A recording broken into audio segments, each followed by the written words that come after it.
I heard a motion. Do I have a second? Dr. Ramula, thank you. And I said you could answer it. And I'll let you respond. Would you prefer if others go and then I should give one response? Mr. Patterson, that'd be great. Thank you. Great, thank you. First of all, please, for the love of God, don't make Mr. Jones Sawyer grumpy next week or in a couple weeks. Appreciate the chair for giving me some time here.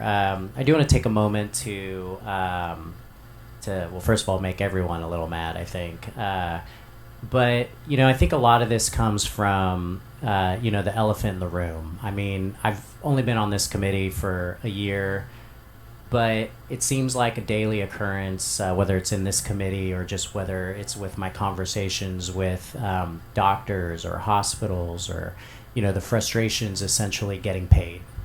And, you know, I just think it's, for example, just the other day there was opposition on a bill to oppose somebody dying of an overdose, and we're going to try to get back to them in 72 hours in order for the doctor to provide that medicine. I have opposition on my bill today that would simply continue existing coverage of make sure colorectal cancer screenings are covered if some questions are brought in because of some litigation in some other state. So I think we have to get serious as a, you know, really together. I mean, I want to work with everybody to make sure that, you know, when people have health insurance and when the providers are providing that that service, that we know that it's going to be paid. Because I mean, it is a constant. I put together a medical advisory group of all sorts of people, and we couldn't even get past agenda item number 1. Because it was a lot of frustrations from all my constituents that are in the medical field, and it's something we really have to address.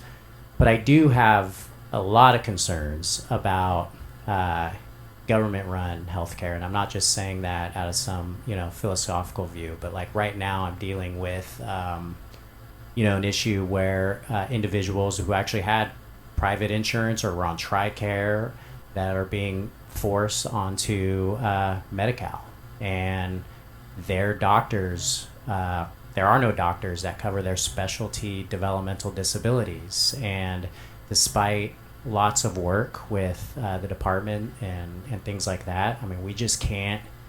I mean, they're losing their coverage right now despite the fact that they have insurance and they want to stay on their insurance. And I thought that was all going to be solved, you know, speaking of Obamacare, I thought that was all going to be figured out there. But I actually don't. That is a problem of a government mandated system, and they really just want to keep their private insurance. And so, you know, obviously we've had conversations here about the costs and things like that.